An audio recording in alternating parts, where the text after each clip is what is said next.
Hello and welcome to a Bergkamp Wonderland, an Arsenal podcast. I'm Gimli, and tonight my guests are, first up, ABW producer and man responsible for editing this into a podcast every single week, Danny the GFP.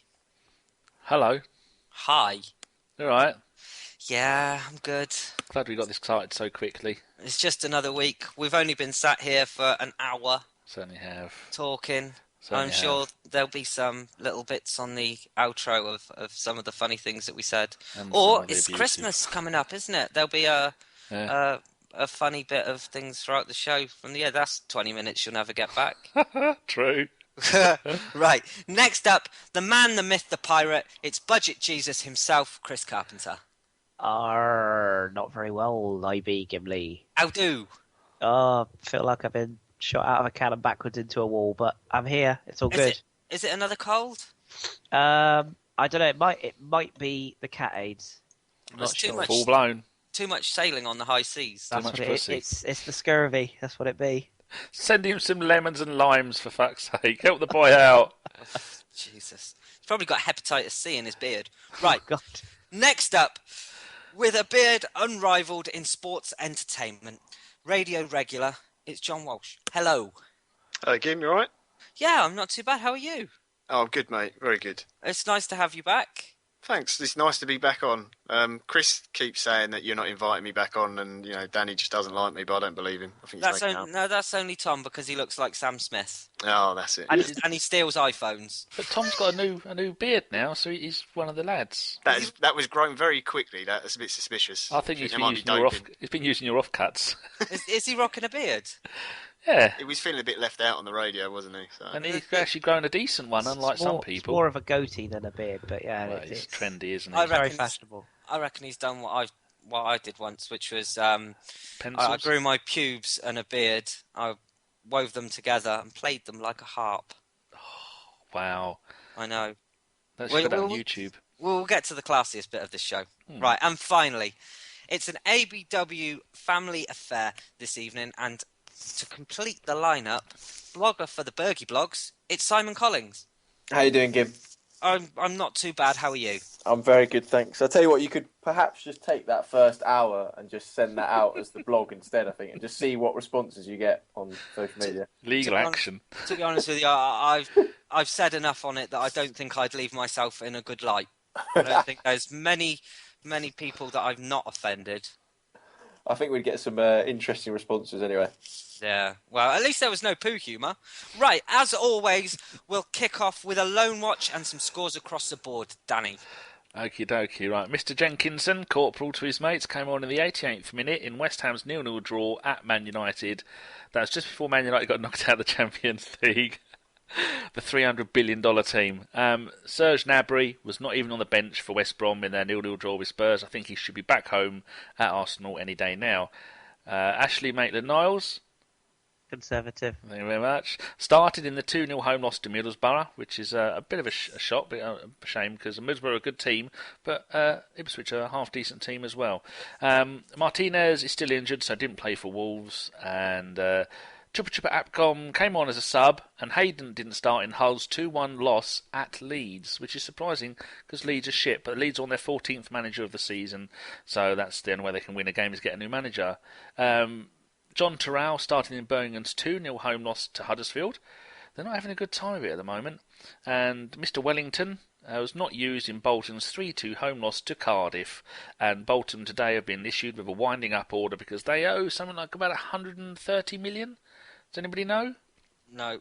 I think they're up for sale, aren't they? Aren't they being sold for like a couple of million or something? Not even that much. I think they're on offer for to buy. I'm sure they owe the Inland Revenue either 130 or 170 million. Now, my mate Mick Dagger, the postman, hello if you're listening, he was a season ticket holder at Bolton.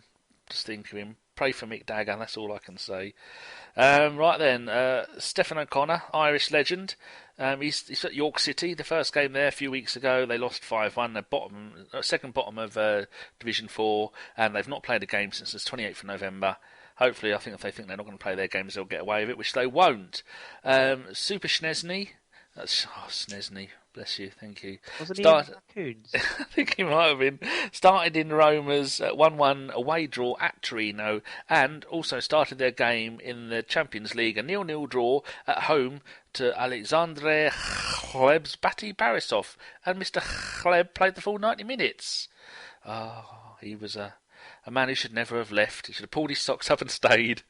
Anyway, Yaya Sano goals. Was not in the squad for Ajax, and they beat Hevereen 5-2 at home, and he's not in the team tonight in their UEFA Cup game. I don't know who they're playing, but it's probably best that he's not there. Mr. ZLM? No. Thank you very much. Got another assist in Rangers' 4-0 home win over Dumbarton. Now, I heard he's only there till January, which is not good. Do we want him back to let him play games? I don't know. Well, answers on a postcard. Thank you very much. Righto. Then the results. The under-19s lost 2-0 at Olympiacos yesterday, which is a bit of a shame, but I still think they go through at the top of the group. I don't know what the other results were because I forgot to look. The under-18s beat West Brom in the FA Youth Cup third round with goals from Rennie Adair, Ben Sheaf, Someone Mallon, and Stefan Mafidi. No. And the under-21s have not played since the end of November, or if you're in France, Novembre. I think that's the Spanish when they're in France. That's what they say. Since when did you include foreign languages into this? I don't make it up. I think you should probably get the grasp of English and the players' names. Of English? Yeah. Yeah, there'll be a language you won't be speaking much longer, me old boyo. Why? They're going to beat it out of you. I'm looking forward to what sort of title challenge Hevereen put in this year. Are you? No. Herenveen? Do you mean Herenveen, whichever, yeah. Hevereen, though, I bought them this afternoon and changed their name. Ah. There you go. Is that as bad as because he always calls Schalke Schalke? Schalke. Come here, Schalke. Walkies. Get on with it. Oh, are you done? I'm fucking done. I'm just going to put myself on mute and drink my coffee and watch Annabelle Peaks. Prick with a fork. We'll start tonight by picking apart the bones from our 3-1 win against Sunderland. For his match analysis, we'll go to John. It was a bit of a strange game. Good result for us because we really needed it. But we didn't actually play that well, I didn't think. Sunderland had the good chances in the game. The early one from Barini. Luckily, he decided to shoot straight down at Czech. But we got the goals on the break. The two first goals were really well worked, and the third one with a bit of luck on it. But the team just seemed a little bit nervous throughout the game. There's a little bit of an edge about it. Oxlade-Chamberlain just coming back from injury looked a bit off the pace. Ramsey maybe a little bit as well, and Hector Bellerin. But the result itself was good. Weirdly, it was Sunderland put in the performance that Arsenal normally do, where they play really well, have all the best chances of the game, but don't score. And it was kind of the other way round. The one real shining light in the game was Mesut Ozil, whose form this season has been brilliant. He just keeps playing so well. And another good showing from Joel Campbell, who I don't normally praise, as Kris will tell you, mostly on the radio show. But he played really well and got a good goal. Great ball through from Ozil in for the first one. And just a decent result in the end. Not the best performance, but what we needed. No, I think there was an element of doubt from Arsenal fans going into the game. Sunderland have always proved to be a tricky opponent for us. But I think we did the job convincingly in the end. I chucked out a tweet from a Bergkamp Wonderland asking for the man of the match in a poll. And it seems like Mesut Ozil won it with 80%. Giroud had 2%, Ramsey 12%, Monreal had 6%. But we also had a lot of people saying that Petr Cech should have got man of the match. Simon, do you agree with that? Ozil man of the match? Yeah, I think so. I mean, I know you were saying, we was chatting off air, saying how it's the debate being now is he becoming the main focal point of the team? And I think with Sanchez out, it's gonna be that case where he's going to sort of drag the team over the line. He's the player that everyone looks to get involved, to run the game. And I think the last two games, certainly Sunderland, Olympiacos, he's been the team's best player, definitely, yeah. And Danny, what do you make of the performance? I only saw it about an hour ago because there's this new fantastic site that has got every single Arsenal game for the whole of the season. It's got match of the day highlights, it's got extended highlights, and then it's got the entire first half and second half of every single Arsenal game all season. And you don't have to log in or anything, just go down and watch it. And it's all in decent quality, so if anybody wants to know what that is, just message us and we'll direct you to that site. Yeah, it's fantastic. I use that now because I like to go first assist, second, third, fourth assist. So it started off with the Ox, then Ramsey, then Giroud, then Ozil, and then Campbell. I thought it was brilliant. It's fantastic for Campbell to score. Shame he didn't have his post-goal celebration sorted out. I was wondering what he was going to do. I thought, is he going to strip? Is he going to moon? Is he going to pull out some kind of funny face mask like the bloke at Fulham used to do?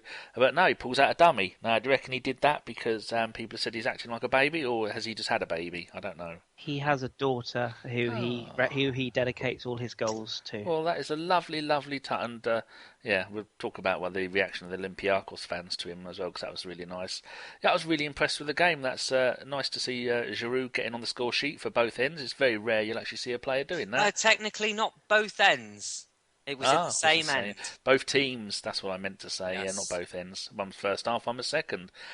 We looked a little bit shaky after they got their bit of a jammy equaliser. They were trying to make out that Ola bloke did it on purpose to try and make him score. He didn't. He just thought there was a Sunderland player behind him.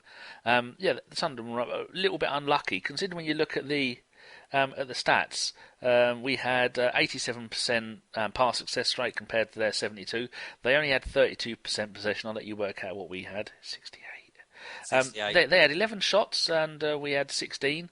And passes, we had 618 out of 712, which is, and tackles, we actually beat them 2013 on tackles, which is good to see. It's good to see people getting stuck in.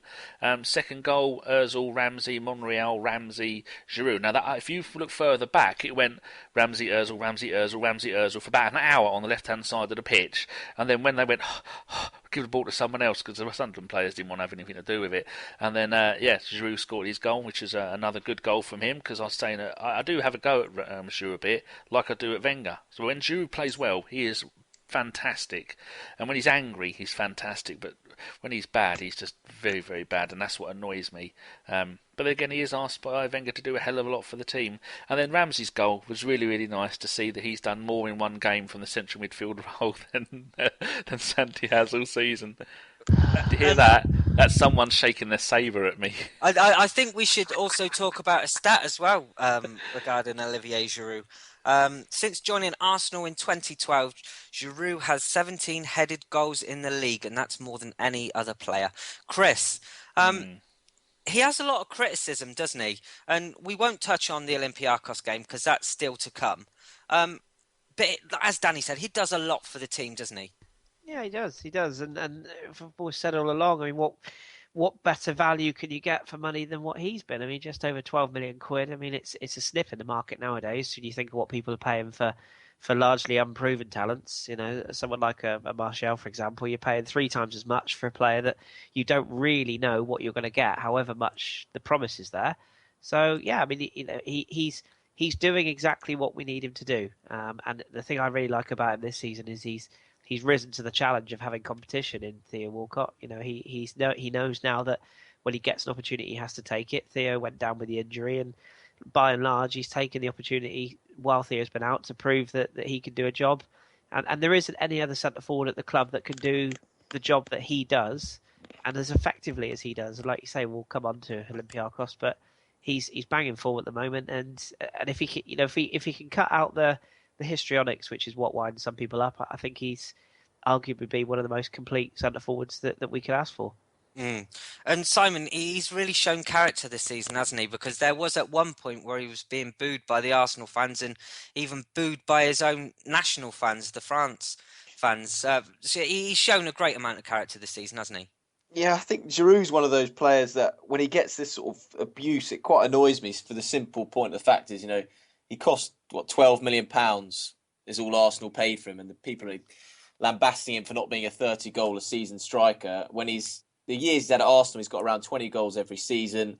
He does a hell of a lot for the team. He holds the ball up. He brings players into games. I mean, against Olympiacos, they're putting together the highlights afterwards on BT, and you could see the number of times he was battling for it in the air, giving the team that focal point. I think it helps everyone else behind him when he plays, as Ozil plays better, Walcott when he's out wide can then cut in. And like you say, the amount of criticism he's had from the fans, I mean, it's the same with Ramsey when he was getting that criticism, absolutely justified, sort of turned two fingers up to him. The fact he hasn't, and he's stayed loyal is a credit to him, and he's justifying his place in the team comfortably at the moment. And I feel we should talk about Petr Cech. John, I'll come to you on this one. It was said when he joined that he would save us 15 points a season. Now, he's probably already done that, hasn't he? Oh, he's been outstanding this season. And I know people criticise him for the first game, the West Ham one, but he's just come into the team. And then since then, he's been just brilliant. And kind of in a way, because of Ozil playing so well this year, Giroud, Walcott when he's been in, Ramsey coming back, he's sort of gone a little bit unnoticed in some of the really big saves he's made in games at key times. Sort of like right at the end of the first half in games, he's done it a lot. He pulled off some really good saves midweek and in this Sunderland game as well, especially. And he just seems to make you don't feel nervous anymore when a cross is coming in. You feel like he's going to come out and claim it, or he's going to leave it and know the defence is there fine and they've got them organised. And it's such a step up from, not to knock Wojciech Szczesny, because I do think he has got ability, but it's such a step up from what ability he has. And Czech's really up there with sort of like the top 5 in the world. There's very few keepers that are better than him. You put him in the same sort of pantheon with like Buffon and Manuel Neuer and that kind of level of goalkeeper, which is only a good thing for the team. So where would you put everyone, just thinking of this, your top 3 players of the season? Because personally, I'd go Ozil, Cech, and then Sanchez.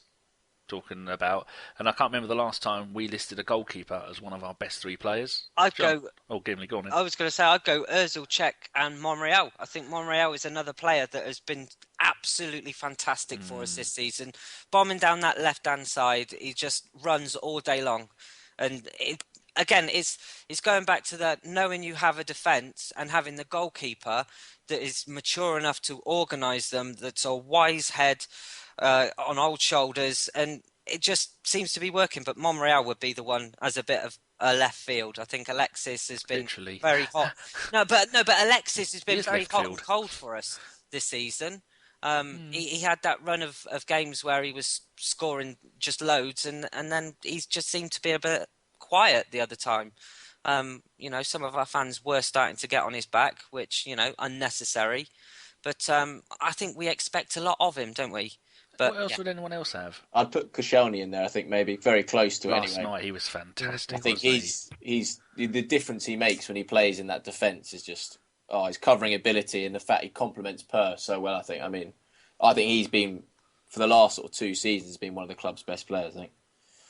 I've got to go with Gim, to be honest, on that. I think he's picked out the 3 most consistent players who's, they've only gone up in terms of performances. They've not had a dip at any point in the season.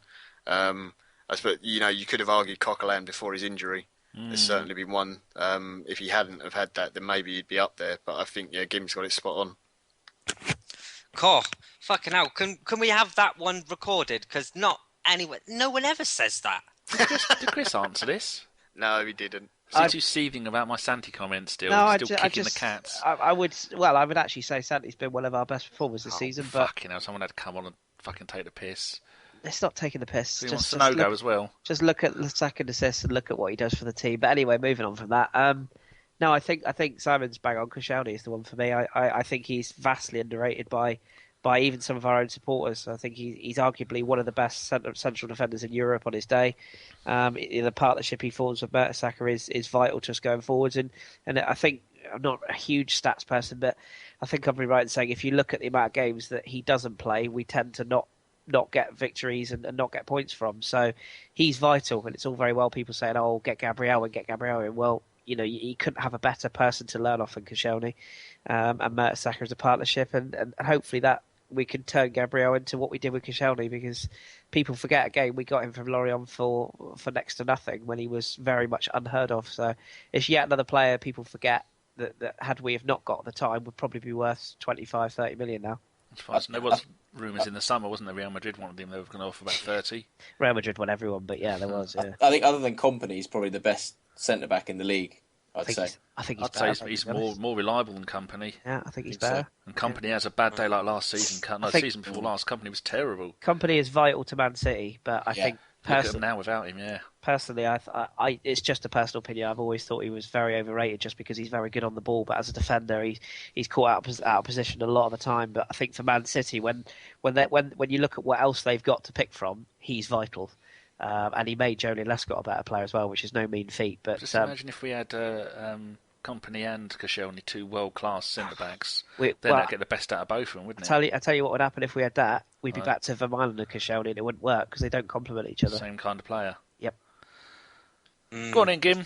I was going to head straight back to you to see if you had an Ozil watch. Oh, yes. What would you like to know? Absolutely anything. How did he get on in this one? He got a rating of 8.5. He got man of the match, and he had one shot on goal. His possession was, of the entire team, he had 10% of our entire team's possession. Pass success rate was 79%, and out of 107 passes, 84 were accurate, and 5 of them were key passes. He had 2 tackles, won them both. He took 2 corners, lost the ball twice. And I think, sell him. It's rubbish. Then he also defied the laws of physics and made DeAndre Yedlin look like a complete and utter mug with a touch out of nowhere that led to a nutmeg. And even better that it's on a Spurs player that's on loan. That was just amazing. So he's, I think he is now, talking about when you were saying about Monreal, some of the interplay on the left-hand, the last 2 games, on the left-hand side, between Monreal, Ramsey and Ozil, when they're just pinging the ball back and forth, and when you start looking at 2nd, 3rd, 4th assists, you see Monreal is always getting amongst them. Oh yeah, his work rate down that left-hand side, like I've already touched on, is just unbelievable. We should talk then about another man that's just come into the side fresh off the back of an injury, which is Aaron Ramsey. And he got a start in this one and he got a goal. So, John, how important is he going to be for us? Oh, he's key now because of, he's getting played. It's not exactly the role he wants to play because I think he really wants to play where Ozil is. But he's got so much energy and you've got that engine that can run up and down the pitch all day long. And we need that. Those bursts he makes into the box. And the fact that he can track back and cover as well is so key to our game. And you see how much Ozil loves playing with him. That season where Ramsey got all those goals, those two, the link up between them was excellent. And Ozil just has that one player from midfield constantly just running off him to ping balls back and forth. Like Danny said, the build-up for the first goal, how much time they kept possession between the two of them. And he's always an option. He's always moving. And defenders, I think Dom's been on here before, defenders by the end of the game, they're just so tired. And midfielders, they can't keep track of him. I do think he has to quell a little bit of that running forward because he's playing a bit deeper now. But that's just learning a different position. That will come with a few games. But yeah, he's got. If we can keep him fit through to sort of January time, and then hopefully get some more players back, he's going to be so important for the team.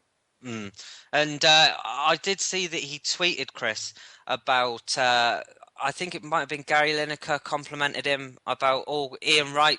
It could have been on BT saying that he was one of the best central midfielder players in the world. And he actually did say that he preferred playing in that position. He's much better through the centre than on the right, isn't he? Yeah, I think Steven Gerrard, I think it was. I think cause he yes, said, you're right. Because he said it was the biggest honour he could have from such a player of his quality. But yeah, I mean, I think I know me and Danny have banter. I hate that word, but it's the only one I can use about Santi's influence, and I still think that Aaron can do a job wherever he is in the pitch because his engine is so good. That the main reservations I've got with him is that he's going to have to play a lot of football now in that central position. And I think Dom's alluded to it in the past. He does have a bit of a history with these muscle issues, and I really hope that doesn't bite us in the backside now because he is going to have to play an awful lot of football. And I share John's concerns that maybe this sort of getting forward thing is fine as long as you haven't got Dennis Bergkamp Flamini behind him racing through the centre trying to score goals as well. So I think there does have to be a little bit of an adjustment made to his game, but he's good enough.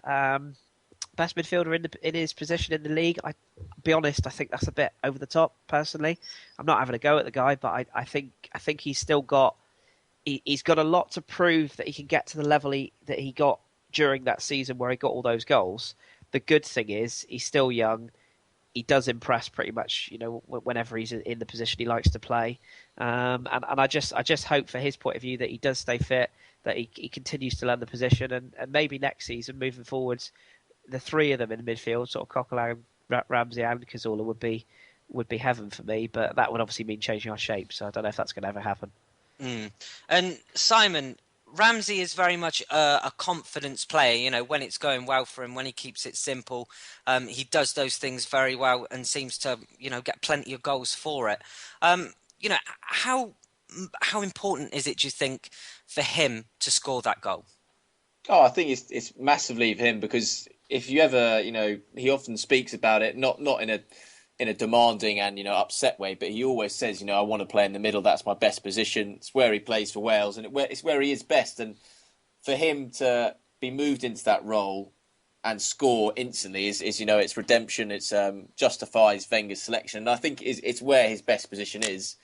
As Kris says now, the difficulty will be is managing his legs, and for him, in the back of his mind, he might be thinking as well, I've done 4 hamstring injuries in the past year. I want to play this box-to-box role, but it's about him managing his game. And in the 70th minute, when we're 3-0 up against Olympiacos, he might have to think, look, okay, I can just hold off here. I don't need to go chasing the game. But I think now we'll see Ramsey for this next month. I think this could be a huge month for him and for the season as well, because he's the sort of player now, he's coming 24, 25. He's the person who'll take these games by the scruff of their neck. And I think, along with Ozil, he'll be someone who'll have a big say if Arsenal are in and around that title push come New Year time. And another player we got to see was Walcott in the 64th minute. Danny, how did he do? I don't think he was ready to come on. Didn't he come on for the Ox?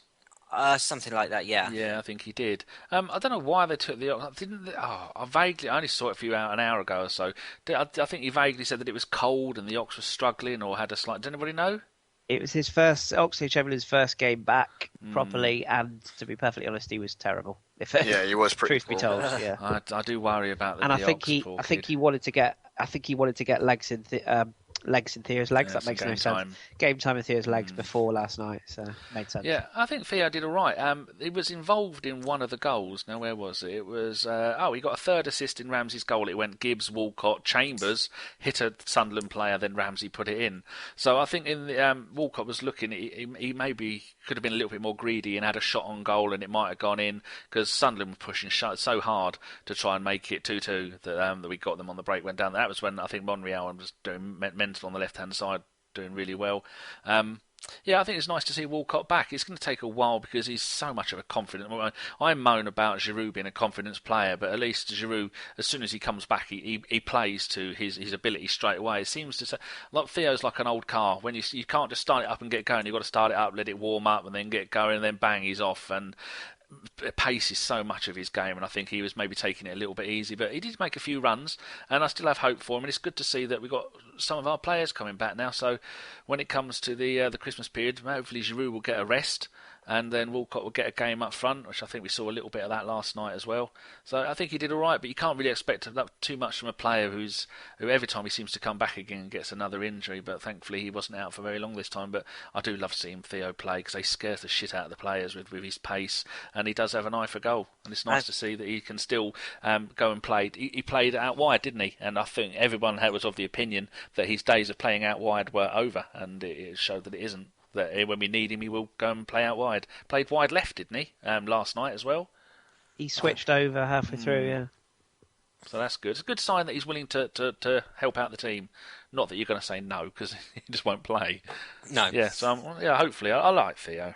And the most important thing about that game as well is we seemed to sustain no injuries at all, which was good. We'll draw a line under that, not unless anybody else has anything to say. No, it's quite good. Yeah. Fantastic. Right. I had us down for a 1-0 loss. Our next segment of discussion tonight is last night's 3-0 away win in the Champions League and one of the most important matches to date this season. For his analysis, we will go to Simon. Yeah, I mean, I think it was. I was trying to think after the game as where I'd rank it in terms of Arsenal's away European performances, and I was thinking back to perhaps Inter Milan in 2003, that 5-1. Someone was saying on Twitter, perhaps the 2006, the Real Madrid, the 1-0 where Henry scored that goal. But it was essentially Wenger's perfect match, I think. If you had spoken to him the night before and said, how would you expect the game to go? He would say, the first 30 minutes will be under the cosh, will be a storm.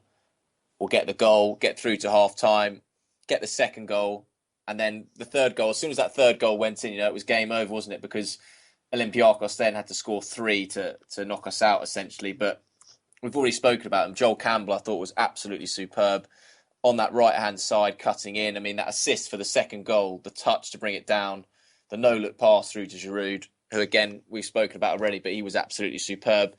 And at the back, we said who have been our best players this season, Petr Cech, Laurent Koscielny, both of them were superb. I remember some of us were chatting some of the bloggers during the game saying just what a difference it made having Cech in goal, that calmly influence. If you compare that, if we think back to, right at the start of the group stage, when we had Olympiacos at home and Ospina in goal and the nervous energy that he transcended through the team, because it goes all the way to the front of the pitch. If your goalkeeper's nervous, it will go right the way through. And I thought from the back forward, it was such a solid and confident performance that was the most impressive thing for me. Not necessarily the technical ability of the players' performance, because that's never in doubt with Arsenal. They've got it, but they actually showed some character, confidence and belief. And I think that's the first time I've seen that, in quite a while for Arsenal. For them to go and do a result like that, I think it shouldn't be overlooked. I mean, the odds were stacked against them. Pretty much every pundit that I saw had written them off. They said it was doable. I mean, is it Charlie Nicholas wrote us off on Sky? It's a dream result for us.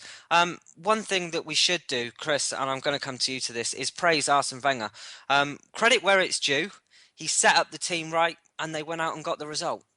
Yeah, absolutely. I couldn't say it better myself. I mean, people are very quick to jump on him when he makes mistakes and when he makes bad decisions, and I think they should rightfully be in line to praise him when he gets things right. I thought the tactical switch to move Joel Campbell to the left hand side for a period, or Walcott, to the left hand side and Campbell to the right for a period, was a very, very good decision.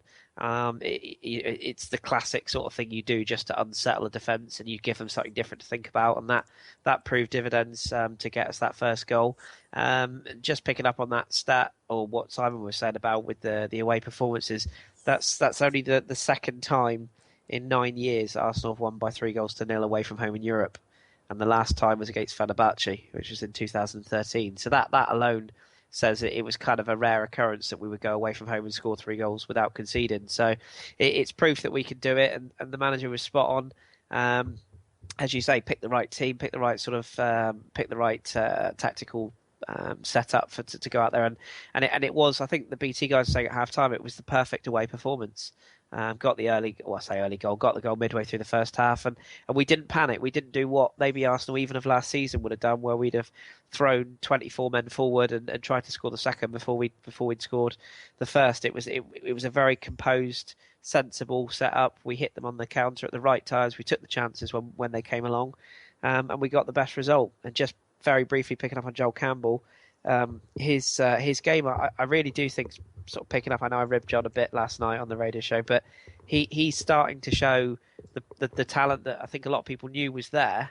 It was whether he could lift it to an Arsenal level, if that sort of makes sense. And last night he was fantastic. 83% pass completion, 3 chances created, as well as obviously the goal. Took his man on 5 times, 50% of his tackles, and he retained possession 73% of the time that he won the ball. So he's starting to prove a really important part. And for me, he's moved ahead of Oxlade-Chamberlain for that starting burst in that position at the moment. And have we seen a finer pass this season from an Arsenal player than the one that he used to set up Giroud's second, Kris? I don't think so. I think one of the BT guys said last night that it might even have been Paul. I'm really exciting Scholes, but one of them said that it was the assist to the Champions League thus far. It might even have been Gerrard actually, but I thought it was. I mean, I think you've got to take it all into sort of consideration about the player itself, and if that is a Neymar, a Suarez, a Messi, everyone is all over it because it's a Joel Campbell, and people probably don't really expect it. They just sort of put it down as, oh, well, that was quite decent, move on. But if you go back and watch it, to control it in the way he does and then get it down and square up the man and play the no-look pass and the little roll across the ball, of course, as well. It was all very. It just made Giroud's job not easy, but a lot more straightforward than it could have been. Whereas, again, I'm not having a go at the Ox, but if you put the Ox in that position, I wonder if it would have been a bit of head down and try and race to the byline and ultimately not provide the assist. So Joel Campbell's technically good enough. It's whether he could take his game to the level that we need him to be at Arsenal. And you can't knock the boy so far. He's come in, he's taken his chance, and will he be the new Coquelin? Well, we still have to wait and see on that one. But he can't really do much more than he's doing at the moment. I think as well we've got to look at what some of the pundits said, and I saw particularly, and you're all going to groan when I say it, Roy Keane on the Channel 3 punditry, and he said that Olympiacos were as poor as Arsenal were good, but I think that's harsh on Arsenal. I thought they were absolutely superb last night. Do you agree with that, John? Yeah, I thought we were really good. I take Simon's point as well that the start of the game it was a little bit rocky and a bit nervous, and it's going to be in an away game of that importance with that stadium, the crowd there, and they did put us under some pressure at the start, but we weathered that fine. And as soon as we got the first goal, I thought we looked comfortable. They had a couple of chances, but when you've got, like we said before, when you've got someone like Petr Cech in goal, you're not going to worry about it. And again, to echo what Kris said, we played the game very, very well. We didn't rush things. We knew that we didn't have to run out and try and get 2-3 goals in the first half straight away. We could take our time. And it was a really mature performance. I'm not sure I'd say that Olympiacos were poor. I just think what the not disappointment from the game, but the disappointment is that it shows me how much better we are than that team and how we should have won the first game and not perhaps been in this position. But obviously, at the end of the group stage, we've got the right result, and we have finished where I think everyone expected us to, behind Bayern Munich. So yeah, I don't think that Olympiacos were really bad in the game by any stretch. No. And Danny, we'll go to you next. Now, the fate of not getting a 2-goal win last night would have been the Europa League. I think there's been a lot of hesitant Arsenal fans that have stopped taking the piss out of Spurs, and Spurs days being Thursdays, and of course Man United, which is, it's a good feeling to gloat that they're in the Europa League, and also the fact that it fucks up a season. Now, Danny, just how important is that for us to be in the Europa League? To avoid it, sorry. It's very important because we all know that Thursday is podcast day, and I had made such wonderful plans with my friends, Spurs fans, to come over on a Thursday, and we could all sit down together and watch the UEFA Cup, and that's all in tatters because we're not in it. We'll be playing on Tuesdays and Wednesdays, and I think we're going to do well in it with the get in the next round and get hammered. I was arguing with Kris before. I want us out of it as soon as possible. I did say in the last podcast that I think we will get through. As usual, I know nothing about football because if I did, I wouldn't be sitting here talking to you mongs. But the sooner we're out of it, the better, because me and Kris were arguing. I actually called him a fucking idiot at one point, and he told me to fuck off because he said, if you're in it, you can win it. I said, no, I don't see that at all. Malmo are in it; they can't win it. No, yeah, I mean, it's so, yeah, like you were saying, it's so important because that means that a knock-on effect is we play all of our Premier League games on a Sunday, and that gets a little bit annoying for all. I mean, personally, I like it because on a Sunday the offspring is always here, and I'll get up early and. Oh, pardon me. And I'll watch all the games. But like the Sunderland game, I woke up at 5:15 and went, "Oh, have we played? What was the score?" I had no idea because I slept through it. On a Sunday, that wouldn't happen. So for me, it'd be a good thing playing on Sundays. But it messes with the times with so many of our fans who don't want to go to games on Sundays. Although I do like it. So. If we'd have been in it, it would have been because what do? We don't have the players to play a reserve team. It would have messed up our schedule. We wouldn't have got as much money because I know it's I think 750 grand for a win in the Champions League and 250 grand for a draw. That's the way it used to be on Football Manager. And it's just nice to see that Spurs and Man United are still in it, and that Man United will probably do what they did last time. Was it last year? Spurs, Man United and Man City were both in it, and then they were out of it within the first round of games, weren't they? I don't know. I pay no attention to the Europa League. Well, there you go. Can I just say that whole thing about playing Europa League and how it knackers you out? If you drop in from the Champions League stage of it into it, you don't play until February. So you're only playing the same amount of games as you would if you were still in the Champions League. And if unless you you got to the get final, it's 2 more. Yeah, it's 2 more. Is it 2? It's one. It's only 1 more game because they could do a round of 32, then round of 16. So there's 1 more. One set of home and away. Yeah. So it's one extra round. So it's 1 extra round, and unless you get a really unfortunate draw, there's not really that much difference in travelling. Because if you play Wednesday, then you'll play Saturday in the league, and if you play Thursday night in Europa League, then you'll play Sunday. I think it's just a lazy excuse, to be honest. Well, I wouldn't really want to be in it. I don't want to be in it either. Yeah. I'm just saying, that there are some Man United teams. uses an excuse, and we should use it to hammer them and insult them even more when they say that, we're tired from playing, some shitbag team from nowhere. But you look at some of the teams that are in. I know Marseille are having a shit season, but they're still a big club, and Napoli are in it, and Dortmund. I mean, Dortmund lost tonight, but I don't think they had like 1,000 shots on goal, and the others had 1. And Spurs are in it, Man United are in it, and Atletico Madrid, are they still in it? Liverpool are still in it as well. Yeah, Atletico Madrid are in the Champions League. Yeah. Who am I thinking of then? Bilbao. Valencia as well. Bilbao. Why was I thinking Atletico Madrid? I always get those two clubs. Don't, because Jeff's laughing already. Sampdoria and Fiorentina. I always get those two mixed up. And Sevilla and Valencia. I say it all the time. It's the colours. I get messed up by the colours. So it's really important that we're not in it. I just want to say the stats of this game are really interesting. Should I do those? Yeah, no, do it. Possession, they beat us 53-47. Shots, they beat us 12-11. Pass success rate, we beat them 81-79. And then tackles was 18-all. But then just looking at the possession, the number of pass success rate was they had 410 passes compared to our 324. No, they got 324 out of 410, and we only got 355 out of 438. Now, considering most games this season we're averaging 600-700 passes, like against Sunderland, we got 618 out of 712, and last night 355. Which is just showed how much the Wenger adapted the game. And you'd think, looking at those stats, to come away and go, well, which team had those stats and won 3-0?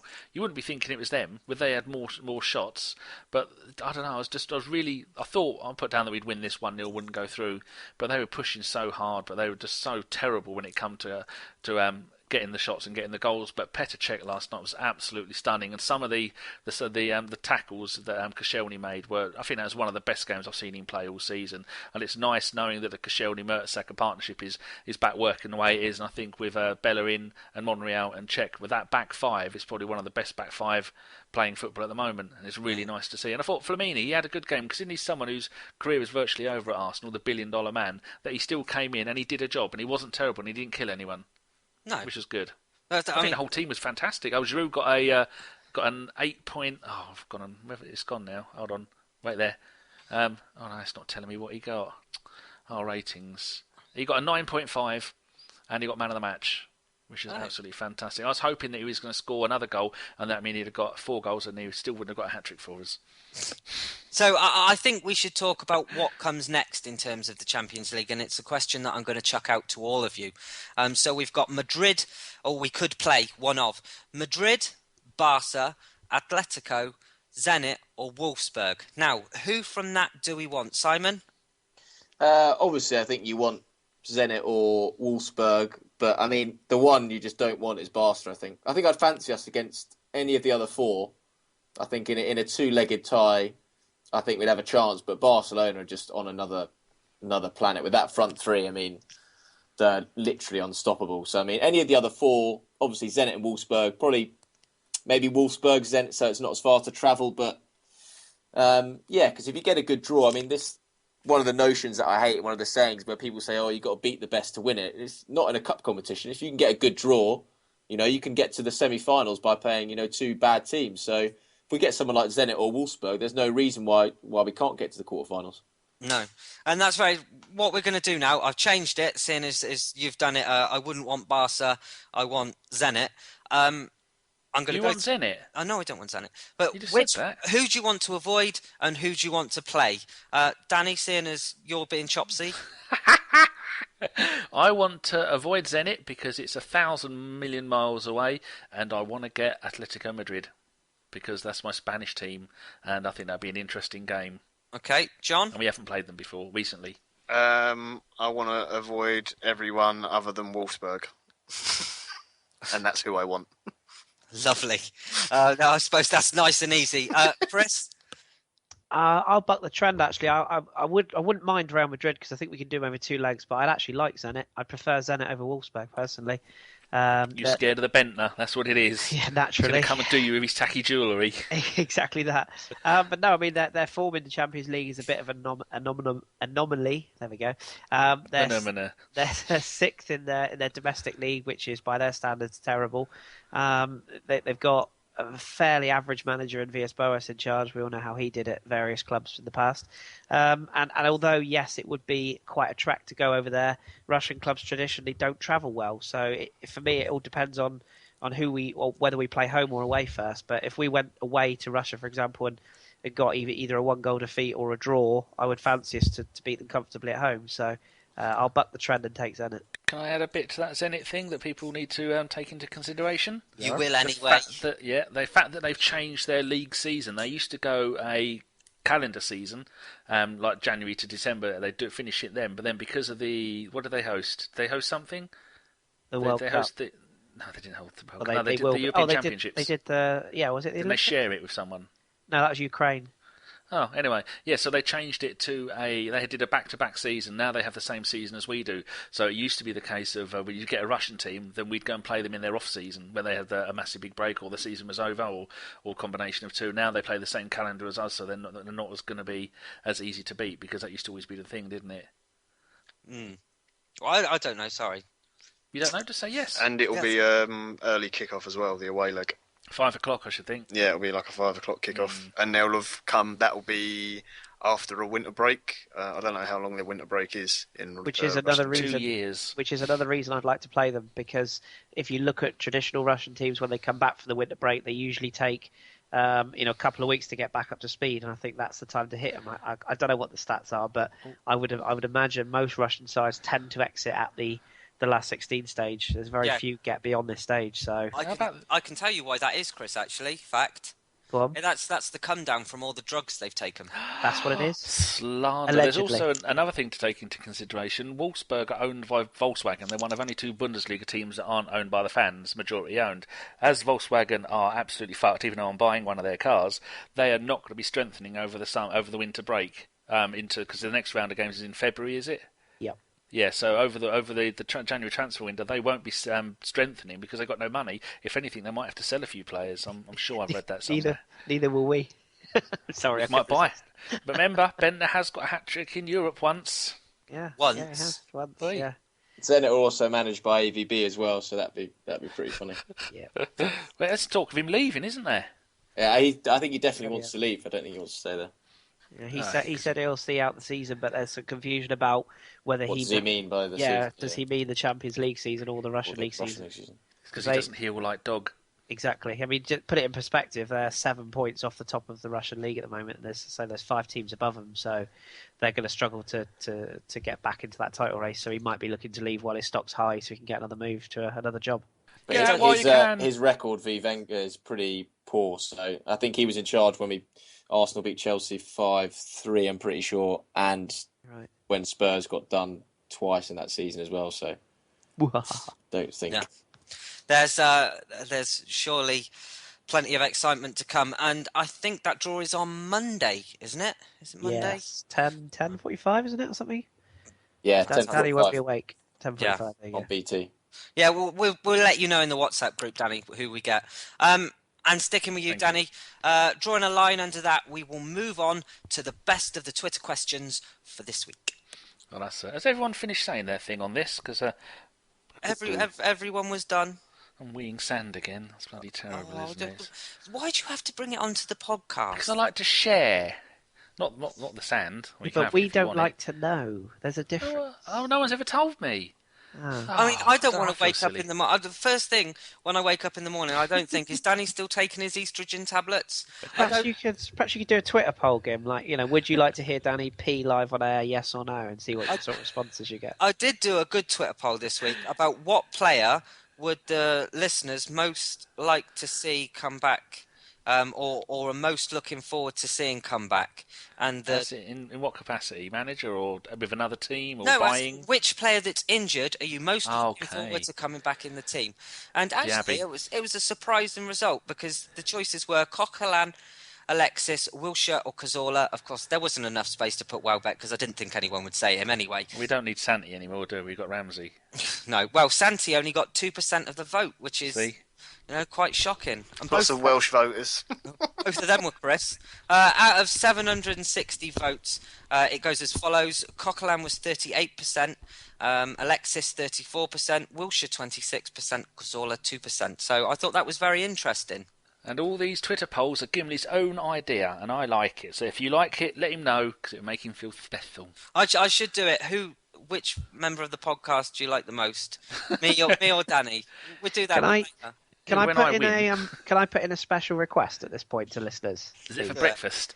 Breakfast. No, it's for our good friend. I think it's Pixel Rapture, who once upon a time did a fantastic piece of Jeff. No. I don't. Was it? I know someone did. I don't think that was Pixel. Somebody did a brilliant Photoshop. And I can't remember who it was, but anyway, I think it was Pixel. But I'd really like them to do a Photoshop of Danny in Trapdoor after last night's radio show, because I have for the older down there for the older generation of listening, there was a popular animated series in the 80s called Trapdoor, where some plasticine monsters, Burke, who was the lead character, had the thing upstairs that just bellowed at people, but you never saw his face, and I think that's Danny. So I'd very much like somebody to do a Photoshop of Danny in Trapdoor.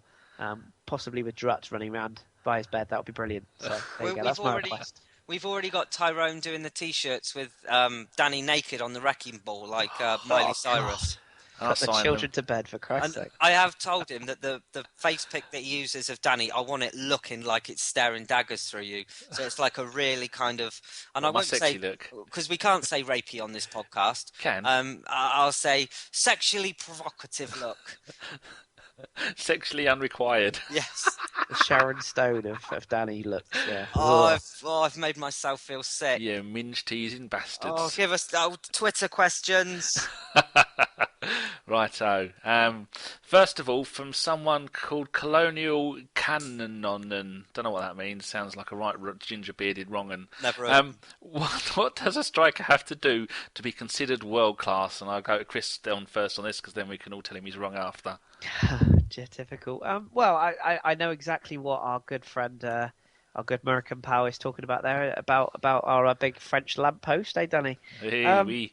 No, I mean, the thing is with world class, I mean, Simon's probably a better one to answer this than me, because he deals with sort of people at a level where they will typecast people as certain things in the media. But I think that is what it comes down to. It's opinion. You know, what is world class? You can't look up in the dictionary and go, well, that is exactly what it is, because there is no real definition. It just depends on what a player does.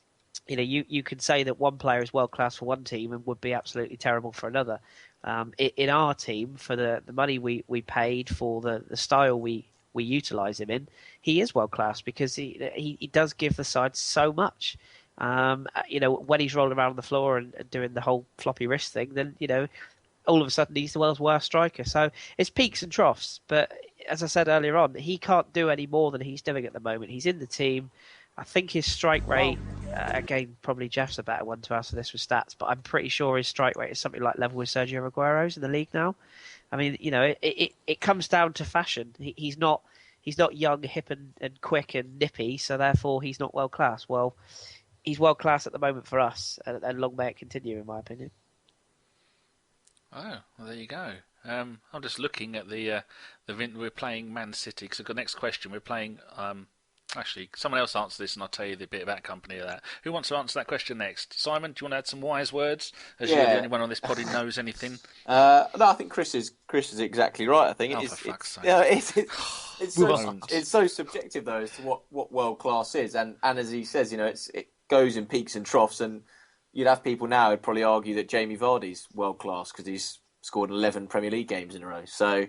I mean, personally, I wouldn't say Olivier Giroud is world class, but he's a very, very good striker, and he's probably the best striker that Arsenal have got at the moment. So it's to get to define as world class, and it's, you know, it's one man's world class is different to another. So it's difficult to answer that one, really.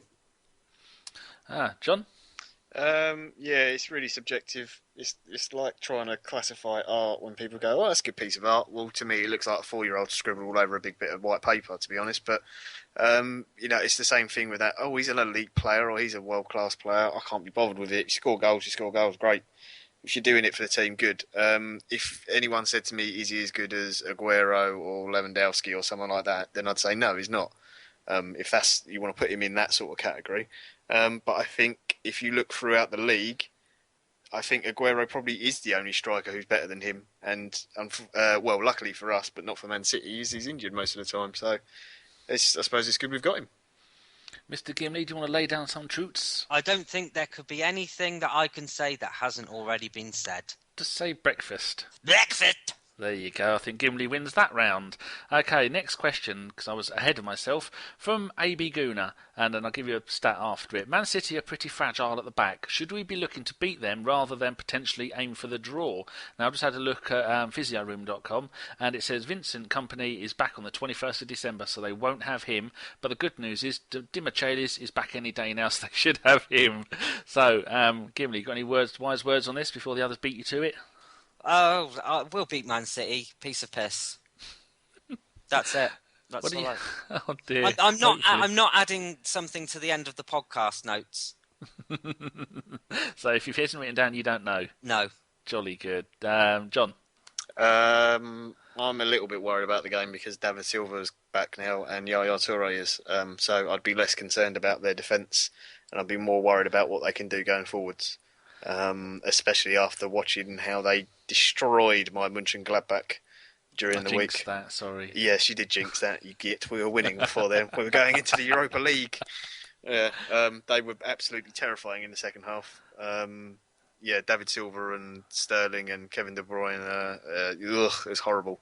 Well, just think how terrifying it would have been if the horse-faced lesbian would have been playing. Oh, I know. Yeah, it wasn't even on the. I don't even think he was on the bench. It's not back till April. Oh well, there you go. Good. I don't think you get in the team at the minute, to be honest. Maybe get in the ladies' team. Simon. Yeah, I think play the way Arsenal need to play, the way they did against Olympiacos. Really, that should be the template for any big game now. Be solid at the back.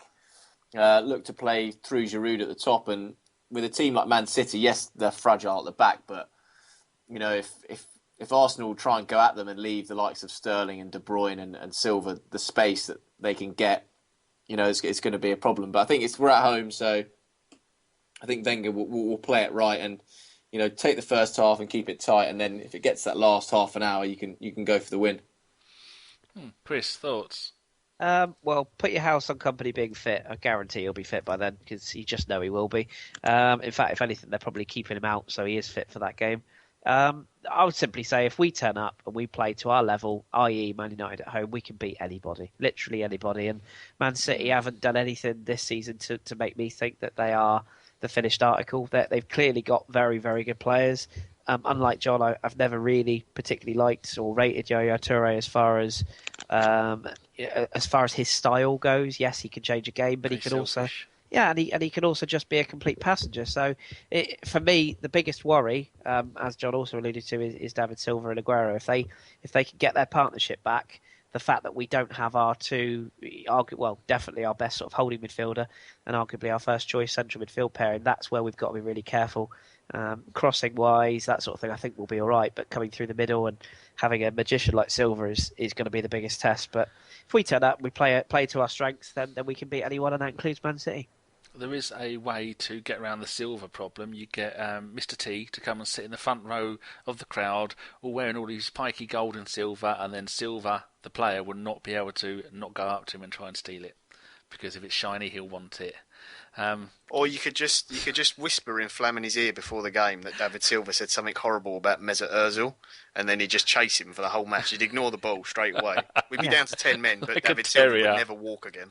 Or tell him that he's Danny Rose. There was something else I was going to ask you about that, but it's gone from my mind. Oh, that was it. I was really impressed with the way that Mark Hughes said that he watched the Man City game a few times and realised that's how you beat, and the Man City-Liverpool game, that's how you beat them, by attacking them. And I think that's the kind of thing that maybe Mr. A.B. Guna was hinting at, because if Stoke can go and beat Man City, because Man City were terrible, Stoke should have beaten them more than 2-0. So I think it can be done. They found their soft spot. Has everybody answered that? Jolly good, as long as you're all listening.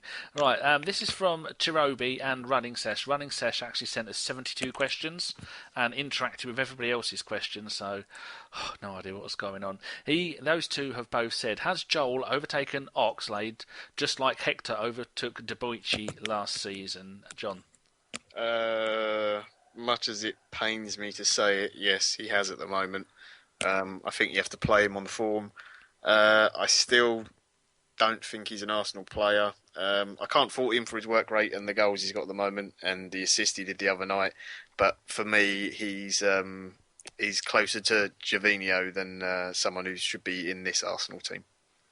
Did you think it was nice? That's what I was going to say earlier about the Olympiacos game. Did you think it was nice the way that the Olympiacos fans cheered him? I think they even chanted it at one point. Yeah, no, it's nice to see. You don't often see that sort of thing in football. Normally it's, big banners with their heads chopped off or something like that, because they don't like returning fans, do they? That's what they did in Belgium when the best players went back there. Yes, that was picture of someone holding his severed head. That's it, holding his severed head. Yeah, so it's nice to see a bit of appreciation for what he'd done there the previous season. But yeah, I mean, it's true. At the moment, he is ahead of the Ox because the Ox hasn't been playing well. But Oxlade-Chamberlain is one of those players who needs minutes, and with the squad as thin as it is, he's going to get some game time. Gimli, I'm going to come to you after Simon, all right? Okay. Get an answer ready. Yep. Simon, do you think that maybe that is the case, that Joel has overtaken Oxlade-Chamberlain? Do you think it's got anything to do with the fact that I've been saying for ages that the Ox needs a loan? He needs a season out on loan like Campbell had to make him more of a complete player? I mean, I do agree with the Ox, and his progress is it's stagnated. It's just he's not getting enough game time, as you say, to really develop as a player. And he's obviously very liked by the club.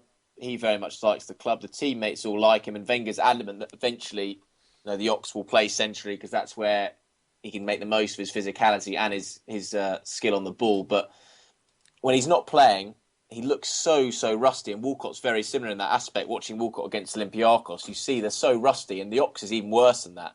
When he first comes back into the team, he looks so off the pace of the game and lacking sort of, the speed and necessary to get into the match. So I think the club won't loan him out. He won't want to go on loan. But at the moment, he's stagnating and he's treading water a bit. And like Campbell got his chance through injuries, I think the Ox needs something like, Campbell and Walcott both being out and him literally being the right winger for sort of 3-4 months for him to develop. Unless that happens, I just don't think he's going to get in the team. And he's not a sort of player who can play his way in by coming off the bench. He needs a run of games, like you say. But there's absolutely no chance the club would loan him, so... Oh, Mr. Gimli, are you ready? Have you put your crayons down? Yes, I have. Jolly good. Mr. Ox, he's only just gone 22.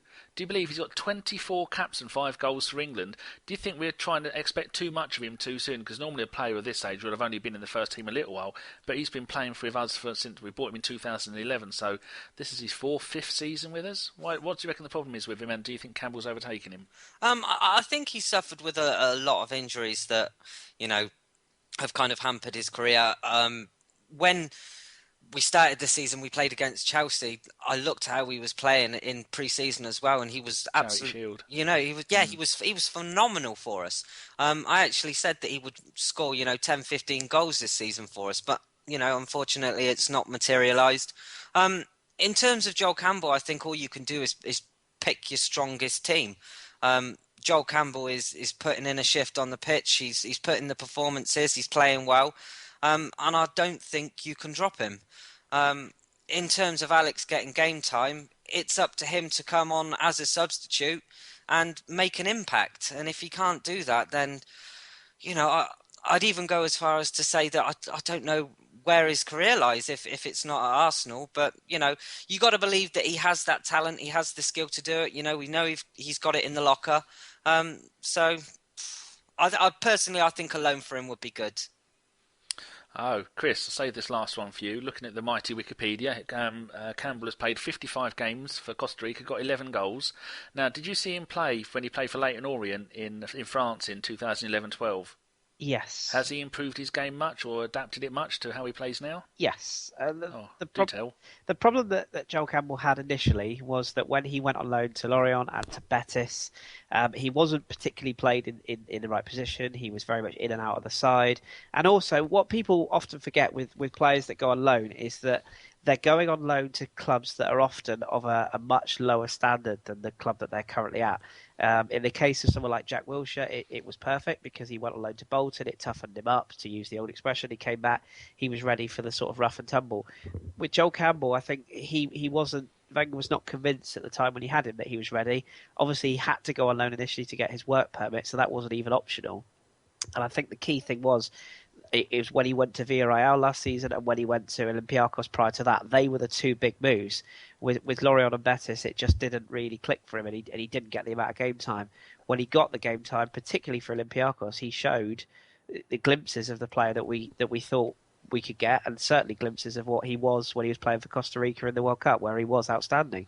I think the other thing that he's had to almost adjust to is the fact that for Costa Rica, he's very much their front man. He's their goal scorer. He's really essentially the focal point of their team. For Arsenal, he was never going to be that. He was always going to be the wide forward, and I think he's embraced that side of the game. From what I can gather, his attitude's improved. I think that was a doubt at the start of the season.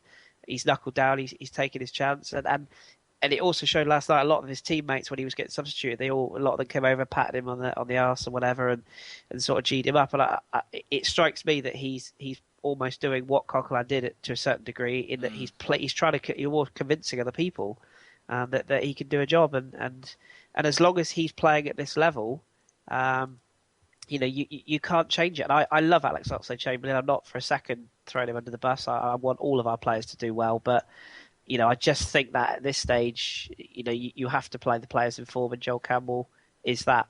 I know Simon wants to come in on this as well.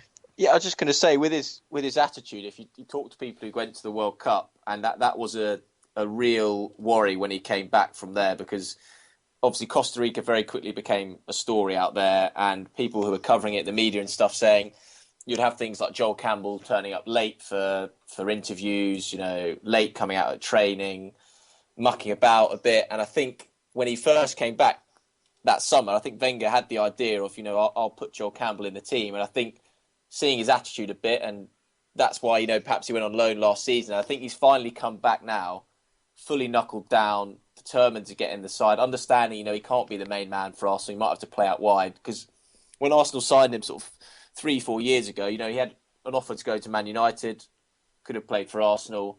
So he's obviously, from his youth, he's been bigged up as this big star. And I think it's finally now, it's taken him sort of mid-20s for him to realise, if I'm going to succeed at the highest level, it's not all going to be about me. And I think that's credit to him for realising that, and credit to Wenger for managing that in the player. And it looks like it's going to work out on the plus side for both the player and the club. So fair play all round, really. And who better to not learn from, but who better than to take an example from of Coquelin, a player that was not even in our squad, not even in the thought, and Bellerin, So and when you're training with players like that every day, winners, as Coquelin proved to be, and you think, well, actually, if I take my chance, I might get in here. And that's what players will know at Arsenal as well, and it's a big factor why people join them, is because they know they will get a fair crack of the whip from Wenger. It doesn't matter, if you're 18, 17, you've been playing in the reserves for 3 years out on loan. If Wenger thinks you're good enough, he'll put you in the team. And I think Campbell's seen that, and fair play to him for grasping it.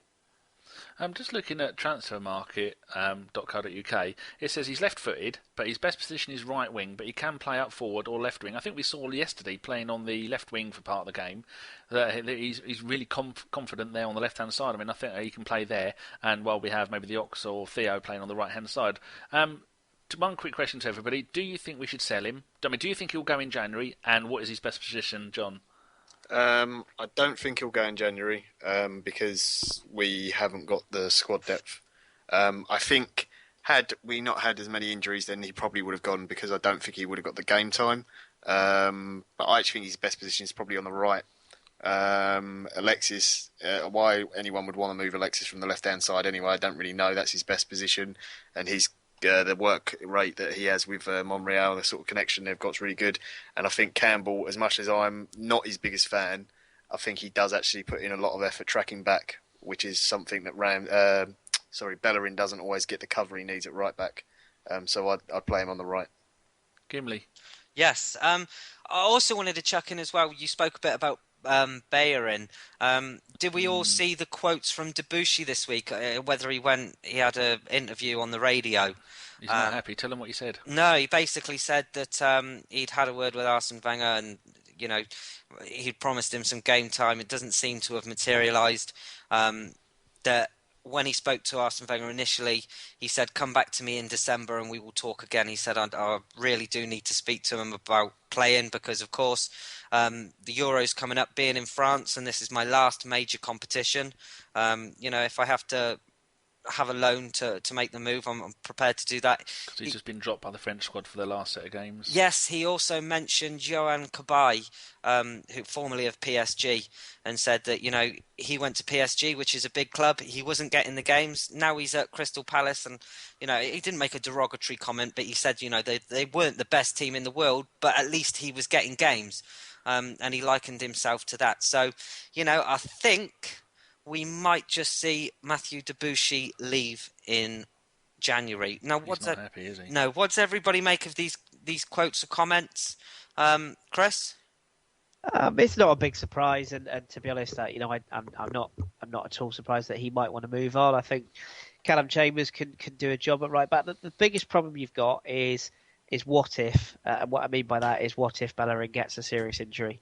We know what our injury record is like, particularly the style that Bellerin plays at. It's all very much explosive, speed, pace. That's prime for hamstrings and such like. So that would be my worry.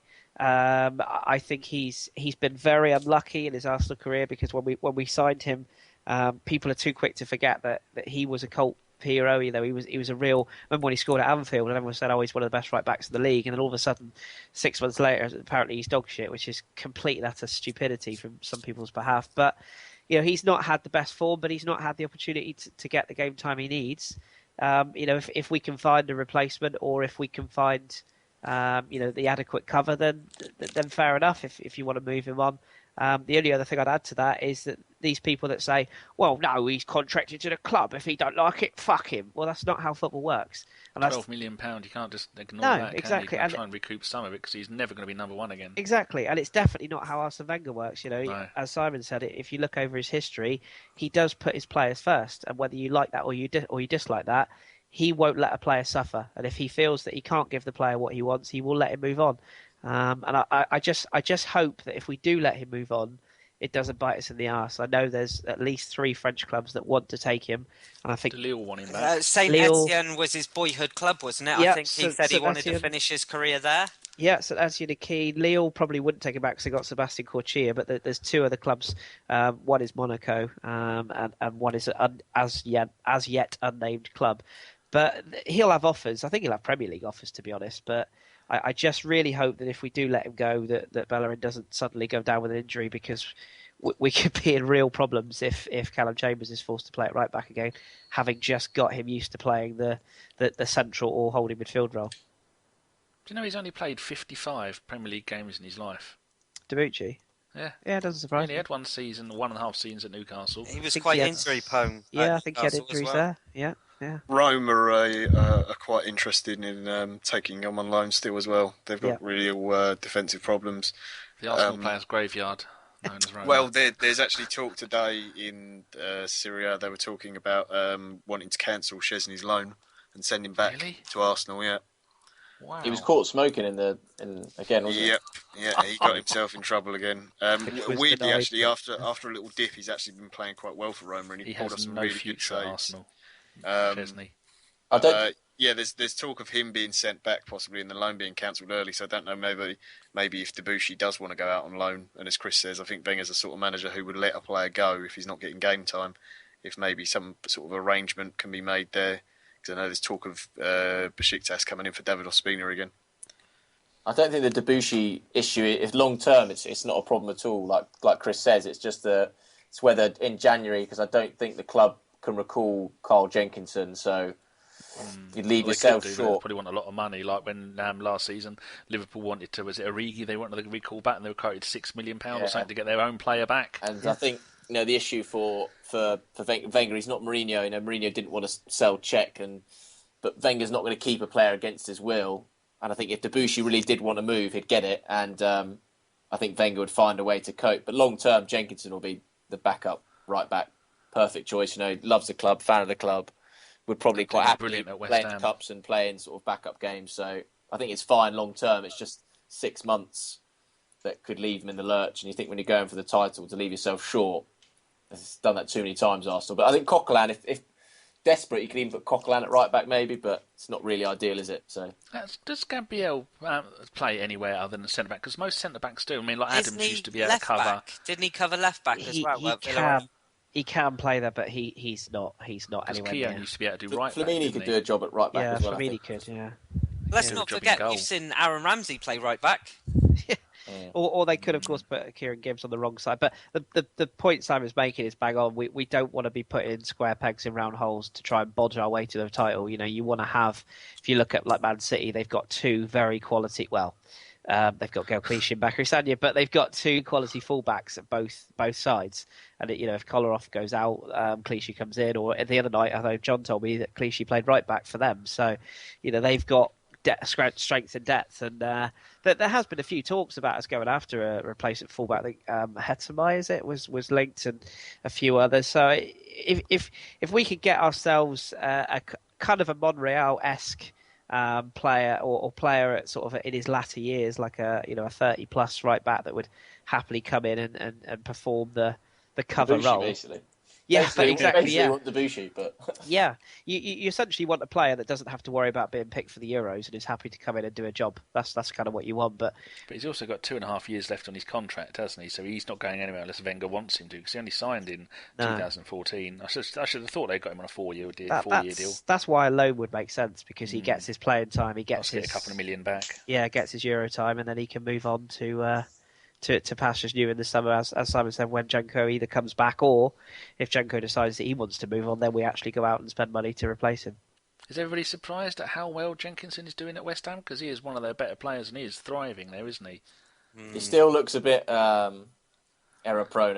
At the Spurs game, he was pretty ropey at the back. Full of hatred, that was why I wanted to kill someone. Yeah. But I think he'd be an absolute perfect backup fullback for the future, I think. And Bellerin, problem is you can't really go out and buy a right back when you've got a 19, 20-year-old who no one's going to want to join, are they? Who's going to be one of the best fullbacks in the world probably by the time he's 26, you think? So, are we all done on this, Mr. Gimli? Shall I go to another question? Yeah, do another question. Have you got your beady little eye on the time? Because I've got no fucking idea. I believe we've got, let's call it 3 more questions, quick fire answers, and then wrap this up. Okay, this one is from Stevie Hall. Who's yo Y''LL favourite wrestler? And it's important. I had a look at his profile. He has got Vader as his background picture. Who here likes wrestling? John, do you like wrestling? I haven't watched it for a long time. I did used to back in the day. Yep. Who was your favourite wrestler then? I don't know. I used to have bushwhacker bed sheets. I remember that. Is that rhyming slang for something? Everyone remembers the Bushwhackers. And I had the Legion of Doom. I used to have their weird body armour things with the spikes on, the shoulder pads. Yeah. And then I took the spikes off and dressed up like Dallas once, but that was a different thing. No, my favourite wrestler ever, that just went on a really weird tangent, didn't it? It's got to be the Ultimate Warrior, definitely. Oh, bless his socks. Yeah. Mr. Gimli, do you like wrestling? Back in the day, I did, and my favourite wrestler back in the day was Stone Cold Steve Austin. You little bastard. Simon, do you like wrestling? When I was younger, I did, yeah. I did used to wrestling. And who was your favourite? Shawn Michaels, the Heartbreak Kid, got to be. Oh, quality. What a performer.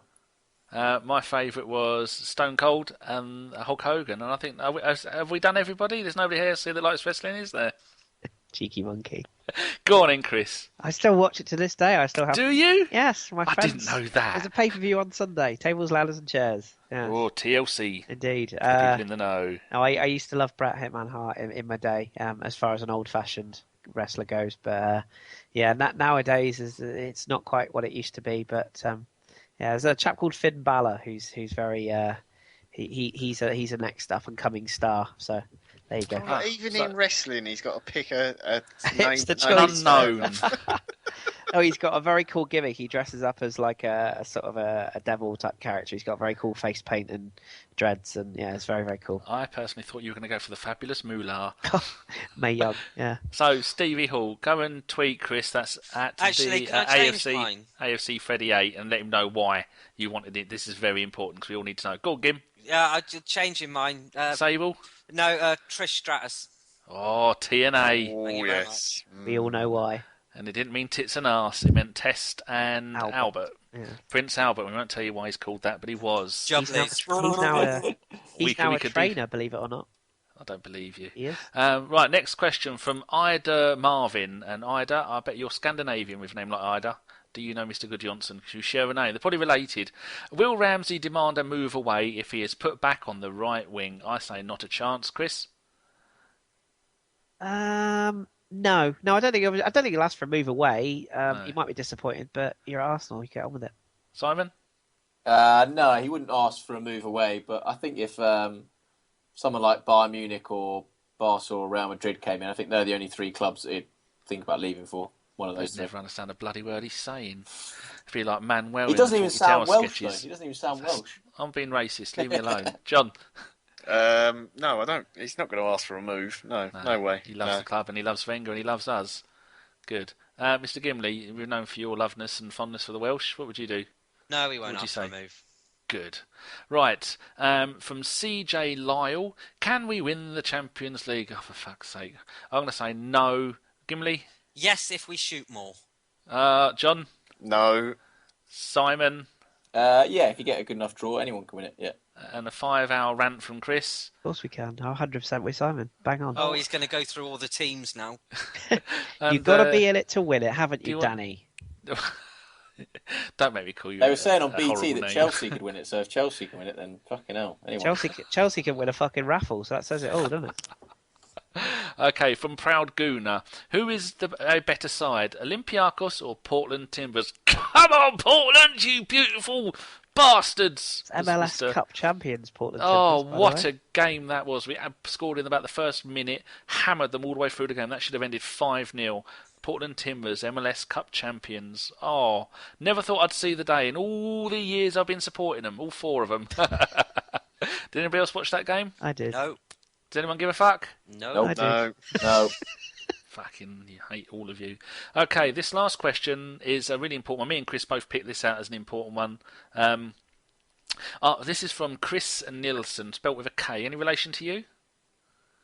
Maybe across the high seas. Maybe our paths might have crossed once. He sounds like another Scandinavian. Anyway, Arsenal are likely to bring in a new DM in the January transfer window. Who would you not like it to be out of? Carvalho, wait Neves, for it, everybody, wait for it. Gonalons, Wanyama, Benda, Rabiot, Martinez, Kachoriak, etc. And why? I don't want it to be... Why don't you just say who you do want? Because the list is probably shorter. I'd have Benda. Bet you would. I'd have not the Dortmund one, but his brother, because I think he's better on FIFA. Lars. Thank you. A Lars a day helps you work, rest and play. Yes. Gimli, as you're piped up, being a cheeky little monkey that you are, who would you have, or who don't you want? I don't we know. all don't want Sami Khedira. He can go and fuck off with his one good leg. I like Rabiot. I think Rabiot could come in and do a job. Is that Heinz Rabiot? Yeah, that's the one. Best sort. John? I think it's a little bit irrelevant because I don't think we'll buy anyone, to be honest. But I'd like Lars Bender, but you won't get him because he's German. Also, he's injured. So actually, that one we might sign.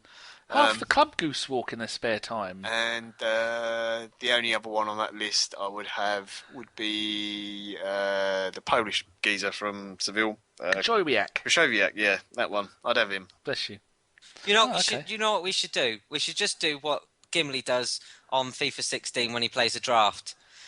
Pick the best players, right, and just put them in any position. If I've got central defensive midfield to fill, and I've got Neymar flashing up, I'm fucking picking Neymar and putting him there.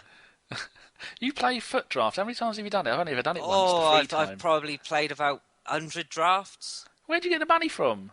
Because I actually play games. I don't fucking spend money on it. Look at you, being all magic fingers. Turning Welsh. Tight. Hey, Kris, go on. To keep it brief, Krachowiak would be the one I would Keep pay. it brief. Yeah, You never said that before. No, I haven't. Apart from when you're on about your underpants. Behave. No, I take Krachowiak. I think Sevilla have dropped out of the Champions League. I think if there was ever a time to chuck somebody out of it, it would be now. I think he'd be up for the move. I would definitely not like Carvalho. I have a feeling, and Simon might know more than I, but I have a feeling we might end up with a loan deal for Rabiot because, again, as we said about the Euros, he wants to play football. He's come out in the press in France and said that he's had talks with the owner, Khalifi. Is he at PSG? He is. Yeah. I personally don't rate him. I think he's very hot-headed. I think he'd get massively found out in the Premier League, and I don't think he's Arsenal standard. But he is, if he's available, he's another set of legs, and if it could suit both clubs. He gets games, we get an extra body. The fans are happy because they don't actually really know anything about him, but he's a signing, so everyone's happy. So that's probably the one that we might end up with, potentially anyway. Fuck me, I'd hate to see if that wasn't brief. Simon. I think similar to Kris, that it would be another sort of Kim Kallstrom sort of player if we're going to buy anyone. Of that list, I'm not enthralled by anything, to be honest. The three players that, if I was going to pick a DM to sign in January, the three that I'd wanted was, they're quite, well, I think you'll probably all shout them down, but Kouyaté at West Ham, Kante at Leicester, or I think as a long-term prospect, Loftus-Cheek at Chelsea for some reason isn't liked at all, and I think he'd be absolutely superb from what I've seen him. Love Kante, by the way. No one's saying, I nearly said Czech Congo. It's not Czech Congo, he's an MMA fighter. Czech Tiote. Ruben Neves at Porto is a very good player, but he's a bit more of a playmaker, and he's 18 years old and a bit lightweight, and signing him in January with all the pressure would be a bit harsh on him, but very good player though. I've got another poll statistic if anybody wants it. I asked, do you think Arsenal will sign anybody in January? And 68% of the people thought that Arsenal would make a signing in January, and that's not a loan, because again, a loan was another option on that, and that got, I think it was about 15%. You've got to admire the optimism. 68%. That's some serious delusion. All right, Gav.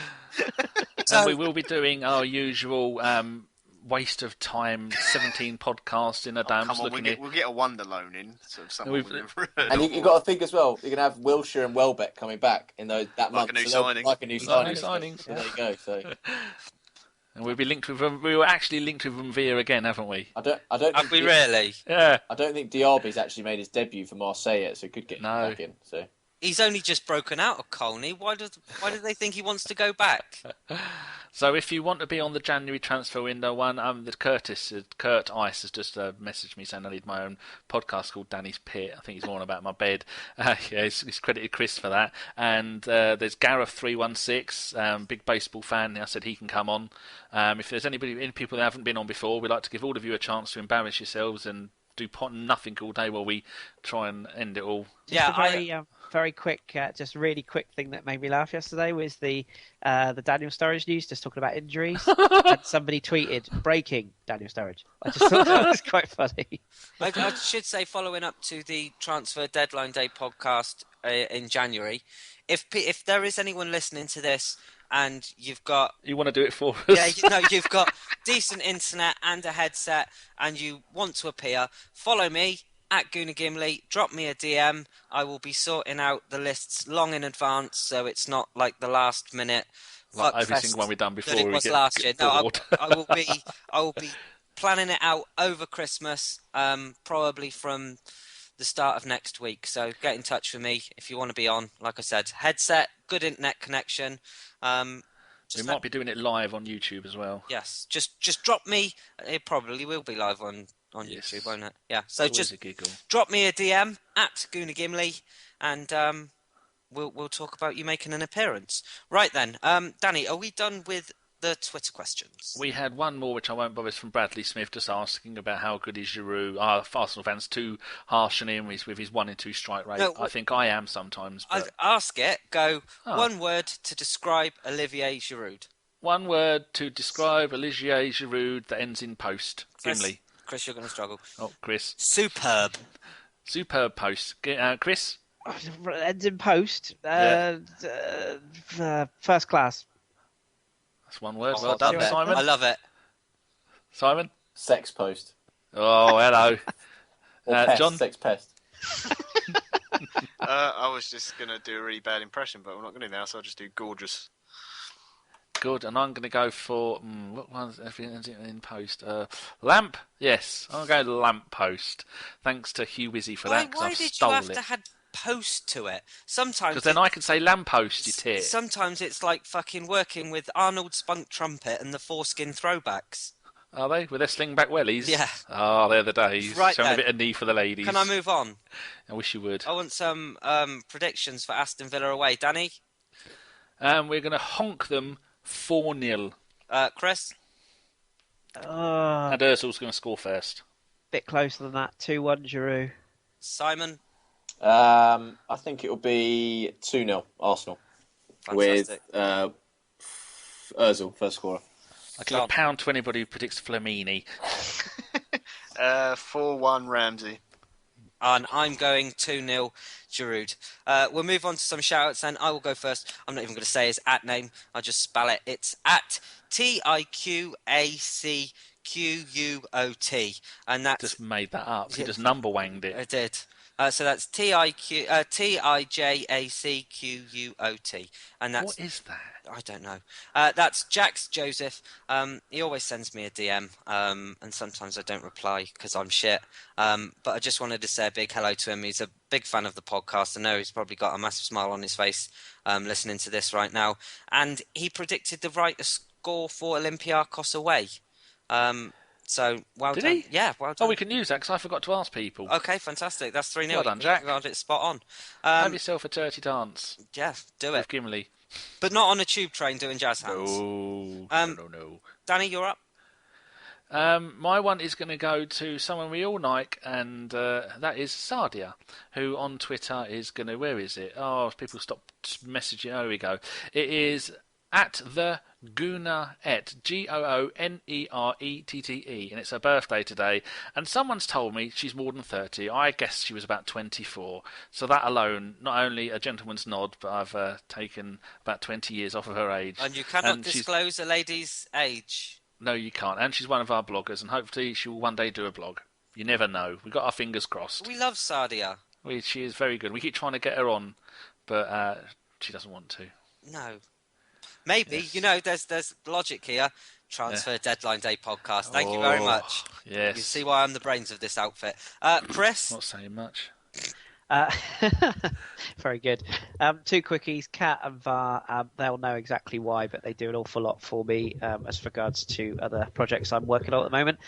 Kat is at Koi Gooner's Girl, and VAR is at V6 Studios. And meow to their cats. Indeed. Wonderful. Simon? Mine's just for all the bloggers and the work we're producing at the moment, which you can follow at the Bergie Blogs. In particular to Jeff and Kate, who've steered the ship to where it is now. And without them, we wouldn't be doing as great as we are now. And I know we were chatting there at the end about defensive midfielders and Coquelin replacements. I know Drew wrote a blog a while ago about some potential replacements, which is worth giving a read. Some good food for thought. So, yeah, keep following that and check out all the content. Oh, that's nice. See, I actually have got a bit in the notes that says I wanted to get Simon and Kris to shout out the radio show and the blogs, and also wanted to congratulate them on the fine work. So, John, seeing as you're next, we should say people follow the Bergie Blogs on Twitter at the Bergie Blogs. And John, I'll let you give the plug for the radio show, even though Kris is the host. So for the thing that Kris hosts, and he forgets to mention all the time, is at the Bergie Radio. Give us a follow on there. I know some people who watch on YouTube, sometimes the comment box, they can't comment in, so it's a way to interact with us if you're watching live.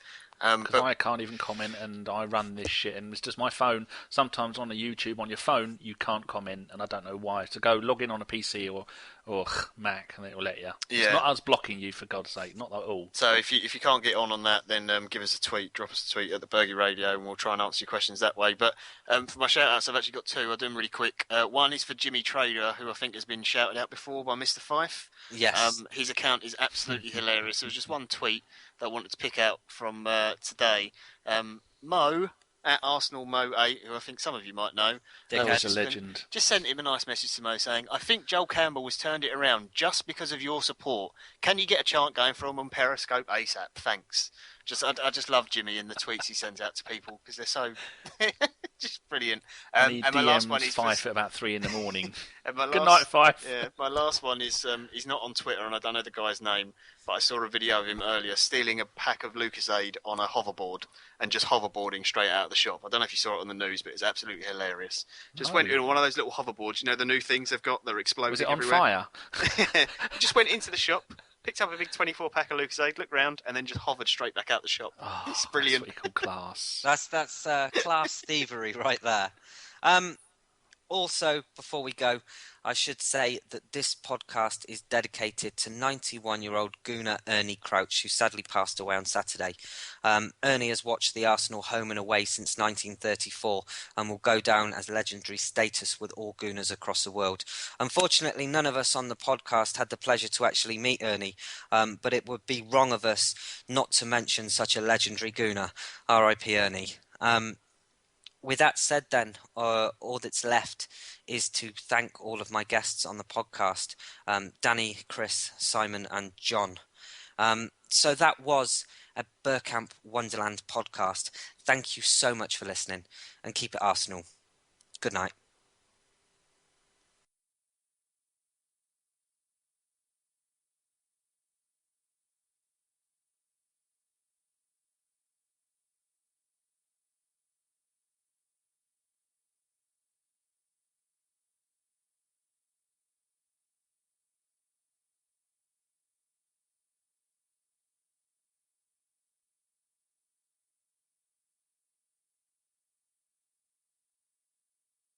To record, Danny. That would be good. Okie dokie. I always like to have many versions just You'll in have case. to record later on as well, John, if you don't mind. Yes, I want to record later on. Are you bored doing more than one pod a week? I've lost the will to live. We're doing me? We're doing 2 tonight, let alone 2 a week. This will be my 3rd record. This and week? then another one tonight. Yeah, because I did the radio and Monday nights one. Soon get bored of it. So all I can do is turn a fucking computer on. No, I've already said to Kris I'm going to have Monday off. Which means I want you on. So I didn't. Hello? Yes. Hello? You.